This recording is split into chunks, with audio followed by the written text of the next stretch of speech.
The Road to War. Written and narrated by John Miro.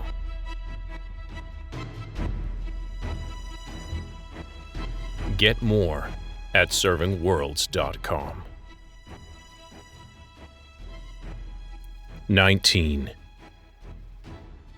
Noelle had one arm across Lee's chest. Her other held her pistol against his temple. Strangely, the guy was still waving the other two soldiers away. "Stand down!" Lee screamed. Behind the approaching curtain of war-churned smoke, a fresh chain of explosions erupted, strobing red light and a wave of heat over the strange little party on the steps. "Let me talk to her, damn it!" "Yeah, sure. Talk," Noelle panted. She wouldn't be able to hold the gun against his head much longer. She had to give him the full-on Dan Winter treatment now, while she could still pull the trigger. So why the hell was she telling him to talk? "You want to kill me for—" Lee stopped and thought. "Winter, Kenny, and Kilgallen. I want to kill you for— let's see." He laughed. "You don't need the names. You know I've got names. You want to talk me to death? That it?" She dug the muzzle into his temple. "You people just take and take. We could all stop taking," Lee rasped. She scoffed. "You think soldiers get to stop?" Lee put his hand on the steel of her pistol, gently. He turned to face her, grimacing in pain. She let him turn, but brought the hand around his chest around to grab his collar. She would shoot him before he struggled another inch. But she didn't. "I don't know," he answered honestly. His face wasn't gray anymore. It was white. "I don't know if we get to stop. Let's try." Noelle's tunnel vision was back. "So, what instead?" Uh-oh, words weren't coming out right either. And the world had gone eerily quiet, as if the shelling had stopped, but that couldn't be right. "Drop the gun. Surrender. I give you my word you'll be treated fairly."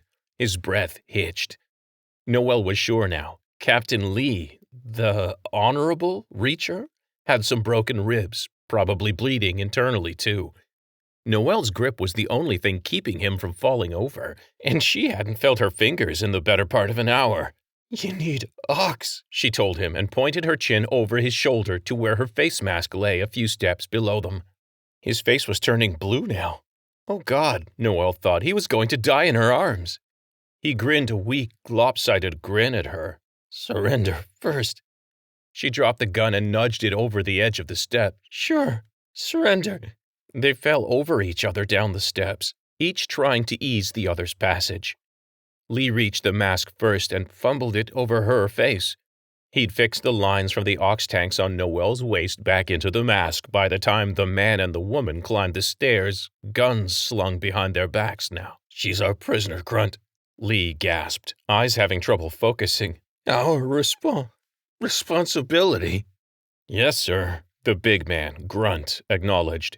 He set an air canister on the steps beside Lee and gently moved him sideways on the deep step.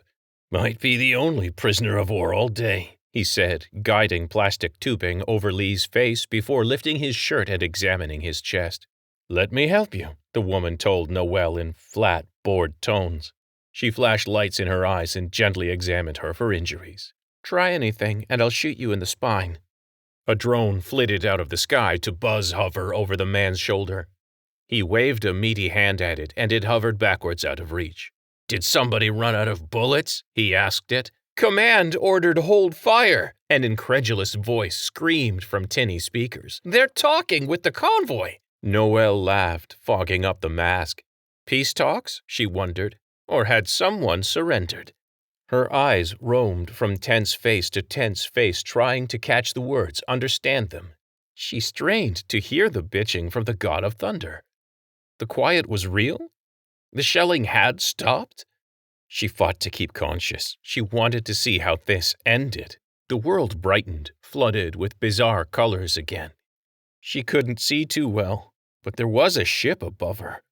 She'd never seen anything like it before. Massive, it hovered without jets or rotors, in the sky, without falling. Okay. It reminded her of seagoing vessels the General used to tell her stories about, from Earth, before she fell asleep. She decided she was dying. "Love you, Daddy. See you soon." She bit her lip, chasing a thought. Wasn't that almost what Lee had said? "What the?" shouted the big man, jumping to his feet and tugging the rifle off his back. "Dead already if they want us that way," gasped Lee. The man started to raise the rifle, stopped, and placed the rifle down on the ground. He sat on the steps beside Lee and stared up, awestruck. "Guess so." Noelle's chest hurt. She looked down. A needle stabbed through her ribs.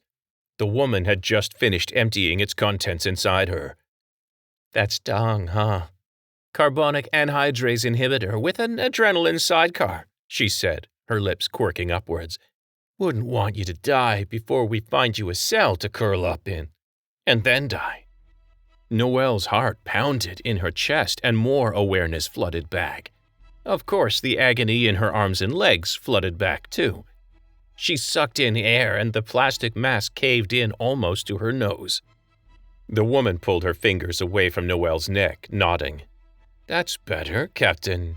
She pulled the webbing back to read Noelle's name tag. "Carson? You'll live. I'm Lieutenant Tenjin, but you can call me Warden." "Samin!" Grunt shouted urgently. Samin looked up, stood up, and stared. Okay, that's cool. Whatever was holding it up made Noelle's insides vibrate. It didn't look military, no gun ports in sight. It looked shiny and new. The sides of the rectangular craft were rounded and lit up with images and words.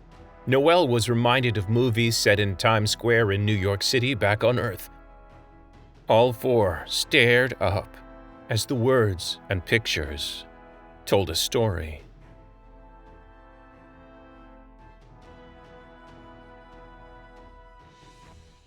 Huh, Lee thought. Flying saucer. Flying rectangle, he amended, dumbstruck. Beyond that, Lee's imagination was tapped out.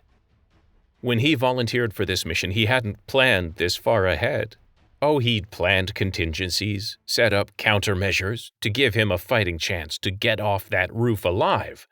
But he never thought he'd actually make it. It made a nice change after years of disappointment. In the sky above them, the entire side construction of the new ship lit up. "We come in peace," flashed on the active panels. "Please restore comms."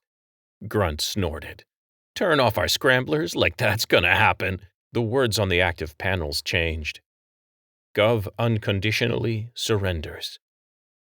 "That ain't real," Jake said, stunned. A smaller ship separated from below the larger one. "We surrender," scrolled across its active panels, stark white against otherwise dark-colored fuselage. That ship slowly approached the battle line to the west. The glowing, morphing sky remained clear all around the craft. The smoke was pushed back by whatever held them up. Even more amazing to Lee than that impossible fact? Not a single shot was being fired. "Huh," Lee whispered his shock aloud again. This was definitely not how today was supposed to play out. He was intrigued, he could admit it. He wanted to hate, he wanted to kill. But he'd already made an exception for Captain Carson. And he really wanted to know what that message was all about. With every passing minute free of explosion and death, Lee grudgingly accepted that he'd emerged alive after all. "Maybe I'll join you tomorrow," he whispered. "Maybe tomorrow, Maggie." You have been listening to Reach, The Road to War. Written and narrated by John Miro. Music, All This by Kevin MacLeod at Incompetech.com. Hear more of the story at servingworlds.com. Thank you for listening.